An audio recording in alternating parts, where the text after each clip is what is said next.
안녕하세요, 장혜성입니다.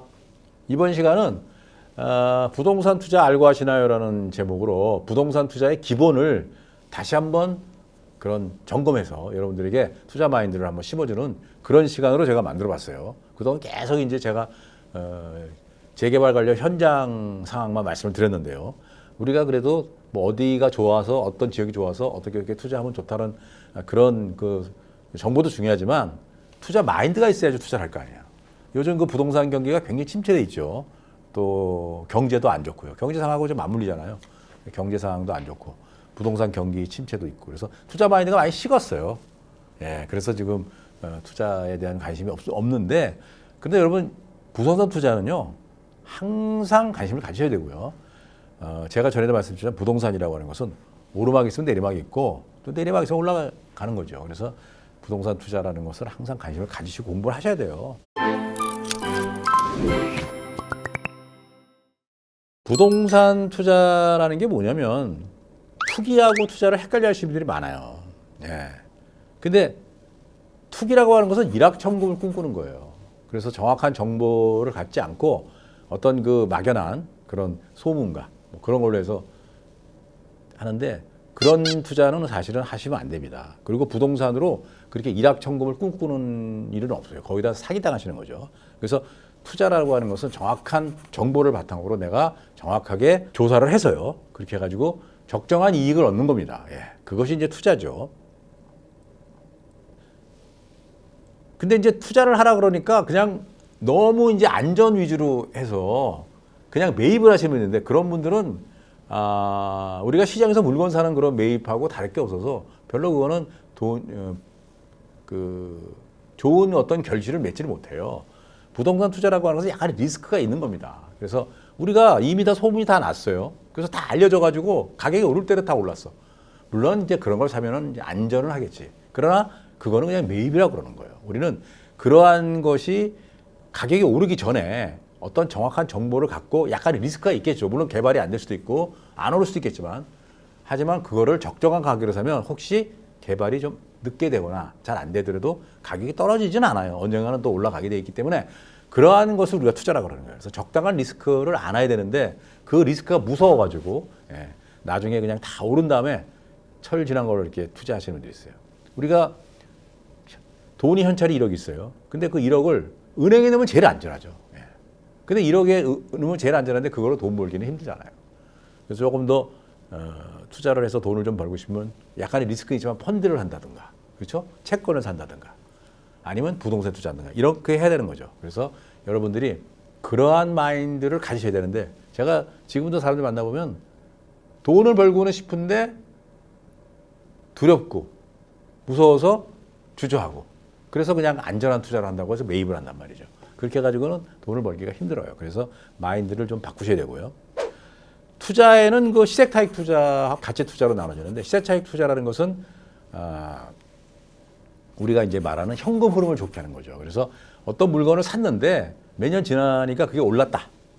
그런 투자는 사실 그 바람직한 투자는 아니죠. 왜냐하면 돈이 그만큼 썩어버리는 거죠. 물론 나중에 큰 돈이 될 수도 있지만 또 안 오를 수도 있는 건데 하지만 그런 것보다는 당장 현금이 돌아가는 어떤 상가나 근리생활 그런 투자가 좋죠. 그래서 매달 돈이 들어오게끔.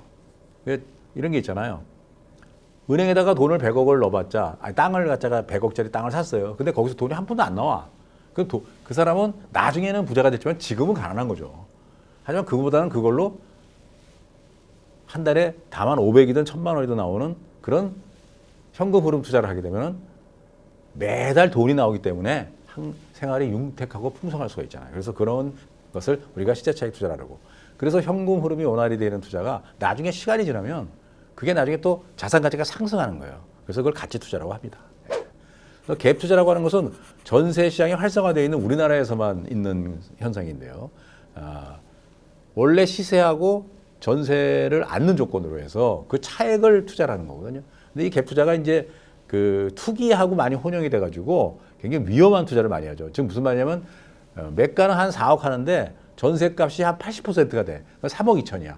그걸 8천만 원만 투자하면 되거든. 근데 나중에 그 시장이 좀 상황이 안 좋아져가지고 매매가가 떨어지거나 전세값이 떨어지게 되면은 자기 돈을 토해내야 되는 경우도 생기잖아요. 그죠? 그래서 나중에 세입자하고 마찰도 생기고 그런 일 많이 겪잖아요. 그러다 보니까 이 갭 투자가 부정적인데 사실은 갭 투자를 좀 안전하게 예를 들어서 뭐 매매가의 한 60% 정도 전세가로 이렇게 설정되어 있는 걸 그렇게 투자를 하게 되면은 비교적 안전하고요. 그리고 이건 대출을 안 받아도 되기 때문에 대출 받아서 이자 내는 거 싫어하시는 분들한테는 또 상당히 바람직한 투자가 될 수 있기 때문에 갭 투자를 너무 이렇게 나쁘게만 몰고 갈 건 아니다. 그런 의미에서 한번 설명을 드렸고요. 자, 그럼 언제 투자할 것이냐가 중요하죠. 언제. 부동산을 저는 항상 그럽니다. 부동산이라고 하는 것은 항상 투자할 수 있어요. 다만 부동산 시장이 침체기일 때 또 호황기일 때는 투자 방법이 좀 달라지는 건데 저는 가급적이면 부동산이 침체기가 됐을 때 투자를 많이 하라 그래요. 그래서 침체기가 되면은 우리가 보통 위기가 곧 기회다 이렇게 되면서 매수자 우위의 시장이 되죠. 호황기 때는 매도자 우위의 시장이 되기 때문에 가격도 많이 오르고 또 좋은 물건 사기가 힘들어요. 좋은 물건 잘 안 팔죠.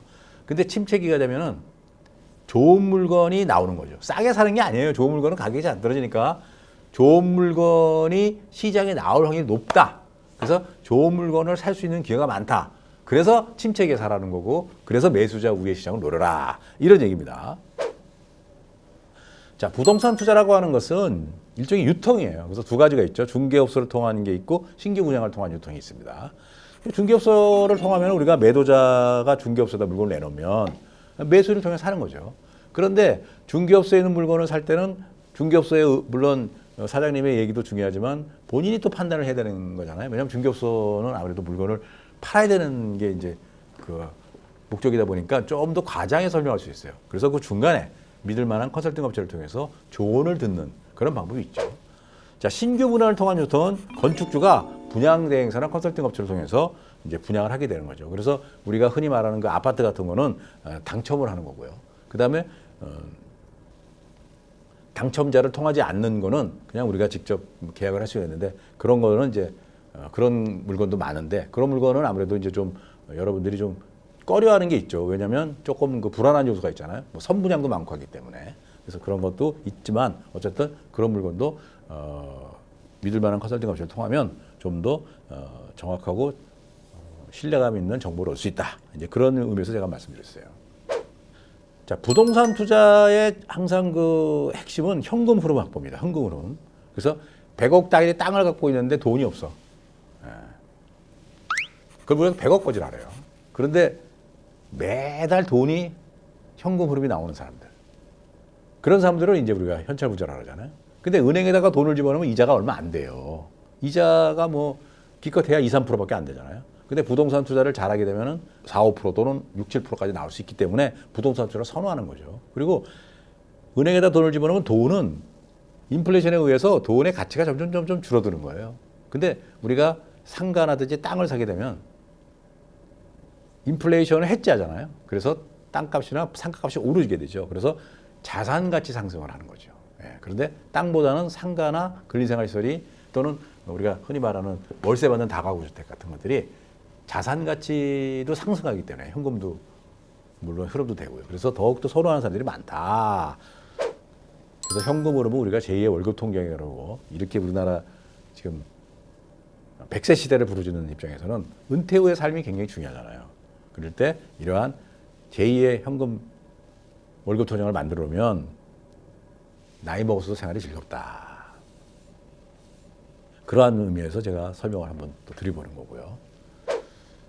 지금까지 그 부동산 투자를 해가지고 재미 못 보신 분들이 꽤 많은데 저도 이런 생각을 해봤어요. 왜 당신이 부동산 돈을 못할까? 좋은 정보를 얻지 못해서 그러나 아니면 운이 없어 그런가 이렇게 생각했는데 그렇지 않습니다.